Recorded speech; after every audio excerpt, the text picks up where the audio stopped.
Alerte sur la croissance économique chinoise, c'est le sujet dont on parle pour entamer cette édition de la mi-journée de Smart Bourse avec Laetitia Baldeschi qui est avec nous par téléphone, responsable des études et de la stratégie de CPR Asset Management. Bonjour et bienvenue Laetitia. Merci Bonjour, beaucoup d'être avec nous. C'est le fil rouge de notre conversation avec vous Laetitia, l'état des lieux de l'économie chinoise et effectivement le titre du jour c'est quand même qu'il y a un niveau de stress important sur la croissance chinoise, alors qui transparaît dans les indications de marché. Le marché chinois est quand même très très lourdement impacté depuis le début de l'année, et même dans le discours des officiels aujourd'hui, on arrive à ressentir une forme d'état d'urgence, voire de début de panique peut-être. Je mets un point d'interrogation derrière tout ça. Qu'est-ce qu'on peut lire des dernières données chinoises qui ont été publiées en ce début de semaine? Laetitia, on a un chiffre global de croissance au premier trimestre qui est affiché à 4,8% year on year, d'un an sur l'autre, et c'est vrai que ce chiffre peut apparaître décent, voire satisfaisant. Quand on regarde un peu plus finement les choses, visiblement, il y a matière à douter quand même de ce rythme de croissance affiché. Effectivement, je crois qu'il faut encore plus qu'habituellement prendre avec beaucoup de précautions toutes les données et les chiffres publiés par les autorités. Alors le 4,8%, il s'explique par un effet de base. On avait eu un premier trimestre 2021 un peu en deçà, donc en variation trimestrielle, on a une croissance qui reste à hauteur de 1,3% pour cette année, 2022. Donc on voit bien que c'est plutôt finalement un chiffre qui est dans la moyenne des variations trimestrielles que l'on peut observer par le passé, hors effet Covid évidemment. Mais quand on regarde les données publiées à côté de ce chiffre, on peut s'interroger notamment sur ce qui inquiète beaucoup, c'est tout le pan de la consommation, puisqu'on a eu des ventes de détail qui ont été publiées en recul de 3,5% en glissement annuel sur le mois de mars. Alors on avait eu janvier-février qui était pas trop mal. On avait été un petit peu même agréablement surpris, si je peux dire. Mais le mois de mars est en recul. Alors, le Bureau national des statistiques est d'une précision remarquable en Chine, puisqu'on nous annonce 1,93% de baisse en variation mensuelle sur le mois de mars. Donc, vous imaginez bien ce que cela peut représenter pour un pays à dimension de la Chine, ce 1,93% de baisse. Néanmoins, pour moi, c'est très, très révélateur d'une situation qui est quand même très inquiétante. Et ça corrobore toutes les déclarations, comme vous le disiez, des autorités, des officiels, notamment les publications sorties des réunions du comité d'État, du Conseil d'État, l'équivalent de notre Conseil des ministres. Et toutes les semaines, on a droit à une ou deux communications, comme quoi on va mettre en place des mesures pour soutenir tel pan d'activité, tel autre pan. Et je crois qu'il y a vraiment là, derrière, une inquiétude qui transparaît assez nettement dans les différentes strates des organes de décision chinois, très vraisemblablement. Sur la consommation, c'est quand même particulièrement vrai, puisqu'on a maintenant des autorités. Alors, on a eu le président Xi, le premier ministre Li Keqiang, qui sont intervenus en disant attention, il ne faut pas que la lutte contre la situation, pour maintenir une situation sanitaire correcte, donc toutes les mesures de confinement ne devaient pas venir trop impacter négativement la croissance.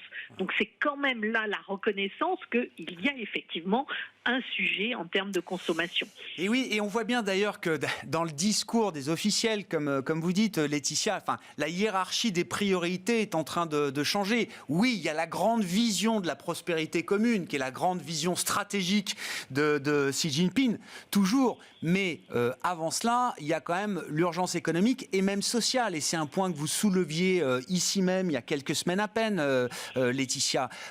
L'économie chinoise doit absorber encore des millions de nouveaux entrants sur le marché du travail, avec une économie à la peine. Et d'ailleurs, je crois que dans les chiffres officiels publiés, Pékin a du mal à masquer une légère remontée du taux de chômage déjà en Chine. Effectivement, là, on retrouve des niveaux pas vus depuis le premier trimestre 2020. On est à 5,8% sur la mesure qui nous est publiée tous les mois du taux de chômage urbain, donc dans les zones urbaines a priori. Et je pense qu'il faut être très vigilant encore une fois sur ce taux de chômage publié.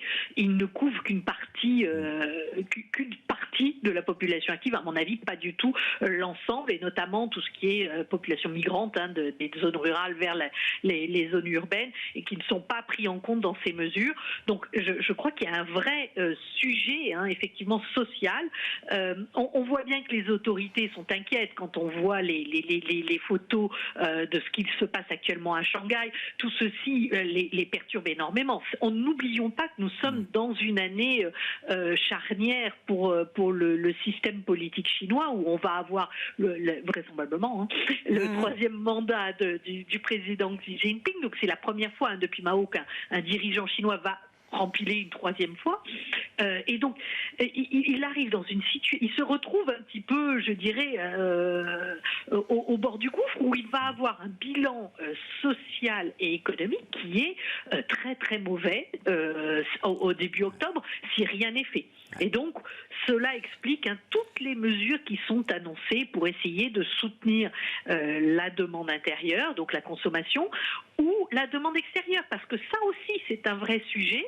On se rend compte, quand on regarde les données de commerce extérieur qui ont été publiées la semaine dernière, de la forte du ralentissement assez net des exportations, et bien évidemment du ralentissement des importations, alors là qui s'explique par la faiblesse de la demande intérieure, mais aussi par la faiblesse de la dynamique de réexportation chinoise. Et ça, alors on peut se dire, bon, c'est peut-être passager. On s'aperçoit qu'on l'observe aussi chez les principaux partenaires de la Chine, quand on regarde les données taïwanaises, coréennes, singapouriennes, les partenaires commerciaux affichent aussi des données en ralentissement. Ouais. Donc on sent bien, et c'était très clair dans la communication, encore une fois, du Conseil d'État de la semaine dernière, cette inquiétude sur la faiblesse de la consommation à l'intérieur de la Chine et de la faiblesse des exportations, le moteur qui est le moteur de secours, je dirais, de cette économie chinoise, si la situation empirait. Donc finalement, qu'est-ce qui reste actuellement ? C'est l'investissement.